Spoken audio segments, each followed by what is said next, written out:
स्वागत करते हैं दोस्तों आपका हमारे चैनल के अंदर। आज हम बात करेंगे इस वीडियो के अंदर, जिस तरह से हम और आप जानते ही हैं तो जो बिहार के अंदर है असदुद्दीन अवैसी साहब की पॉलिटिकल पार्टी ऑल इंडिया मजलिस इत्तेहादुल मुस्लिमीन ने जिस तरह से अगर देखा जाए तो 25 सीटें और उनके साथ गठबंधन के साथ कुछ मिला के कोई 40 के करीब सीटें हो जाती है, तो ये उतार दिया है। और इस बार जो तो विधानसभा चुनाव के अंदर जिस तरह से असदुद्दीन अवैसी साहब के सामने जो तो बचकर या बचने की राजनीति करना ज़रूरी है, क्योंकि अब आरजेडी की कंडीशन अगर देखा जाए तो सीमांचल के अंदर उस तरह से हो चुकी है कि असदुद्दीन अवैसी साहब एक ऐसी कंडीशन में इनको ला चुके हैं कि ये खुलकर इनका विरोध भी नहीं कर सकते हैं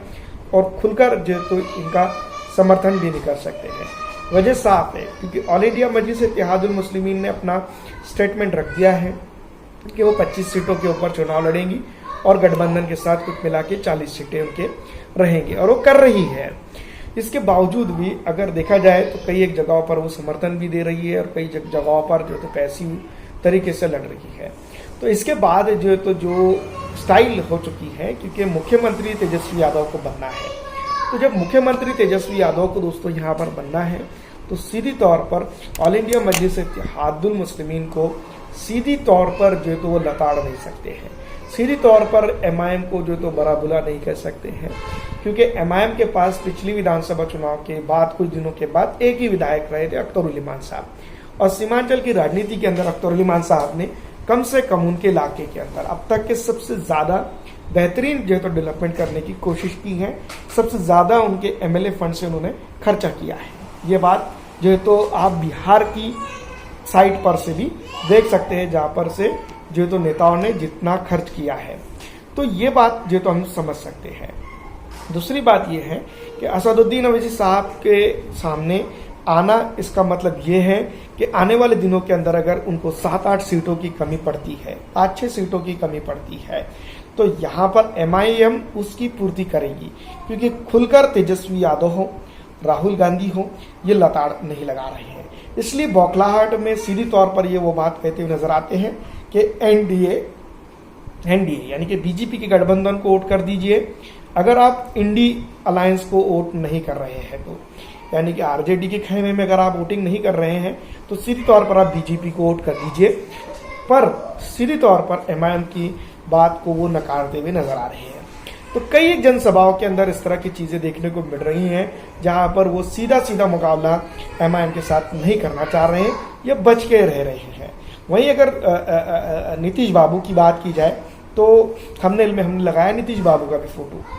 तो नीतीश बाबू को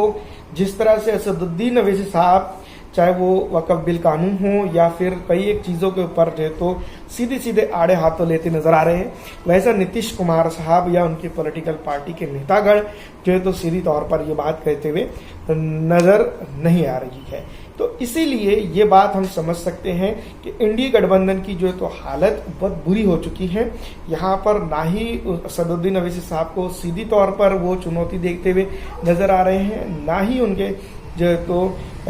उनसे बच सकते हैं, क्योंकि 25 एक सीट ऐसी है जहां पर एमआईएम ने मजबूत स्थिति बना चुकी है, अपनी स्ट्रांग कंडीशन बना चुकी है। वो अलग बात है कि वो उतनी सीटें यहाँ नज़र जीत रहे नहीं है, लेकिन अगर 10 सीटें भी अगर एमआईएम यहाँ पर जीत जाती हैं तो याद रखिए कि पूरा जो है तो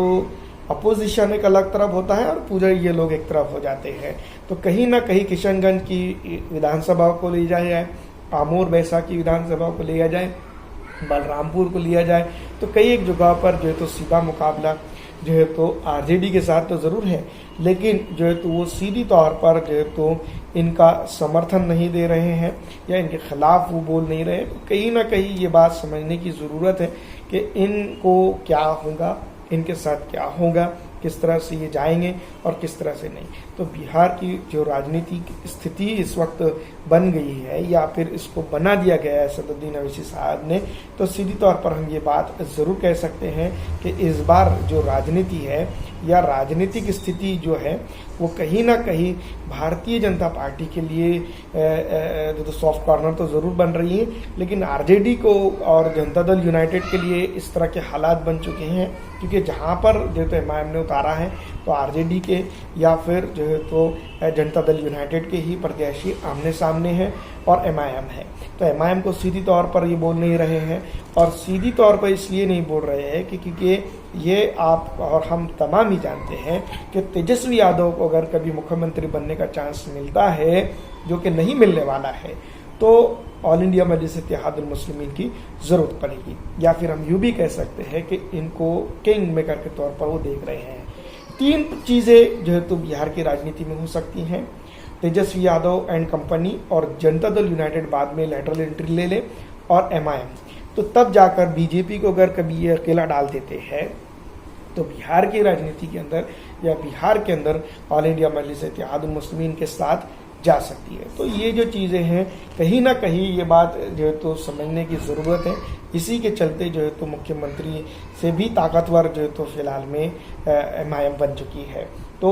बिहार की राजनीति में 2 ही इम्पोर्टेंट सीटें या 2 ही इम्पोर्टेंट चेहरे फिलहाल नजर आ रहे हैं। एक है असदुद्दीन अवैसी साहब, तो दूसरा है प्रधानमंत्री नरेंद्र मोदी। प्रधानमंत्री नरेंद्र मोदी इसलिए क्योंकि जो है तो उनकी साख पूरी की पूरी दांव पर लगी हुई है। बिहार का चुनाव उनको किसी भी हद तक जाकर जीतना है। दूसरी तरफ अगर देखा जाए तो असदुद्दीन अवैसी साहब है, क्योंकि असदुद्दीन अवैसी साहब को आरजेडी बुरा भी नहीं बोलना चाह रही है, और जो तो रणनीति और राजनीतिक तौर पर जो तो असदुद्दीन अवैसी के सामने जो तो तेजस्वी एंड कंपनी फंस चुकी है।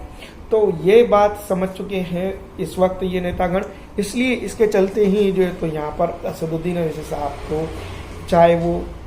सीधी तरह से नहीं बोल पा रहे हैं या किसी भी तरह से जो है तो उनके सामने वो नहीं आ पा रहे हैं, तो इसकी राजनीतिक सीमा ये तय हो चुकी है कि असदुद्दीन अवैसी साहब ने जो करना चाहिए था वो कर चुके हैं। पिछड़ा को साथ में ले चुके हैं, दलित को साथ में ले चुके हैं, आरक्षित समाज को साथ में ले चुके हैं, इवन जैसे तो राणा रंजीत सिंह जैसे लोगों को भी साथ में लेकर अपनी पॉलिटिकल पार्टी का नेता बनाकर जो उन्होंने छोड़ा है। तो ढाका विधानसभा के अंदर उनकी भी मौजूदगी मजबूत है। किशनगंज की 4 सीटों की अगर बात करें, ठाकुरगंज, बहादुरगंज, किशनगंज, कोचा धामन, अमर बैसा और ढाका विधानसभा क्षेत्र, तो ये 6 सीटें ऐसी है जहां पर वो पक्की है। तो असदुद्दीन अवैसी साहब की अगर बात की जाए तो फिलहाल अगर यही वो मेहनत कर जाते हैं तो लपेटे में ले सकते हैं बिहार की राजनीति को, और राजनीतिक सीमाकरण जो है तो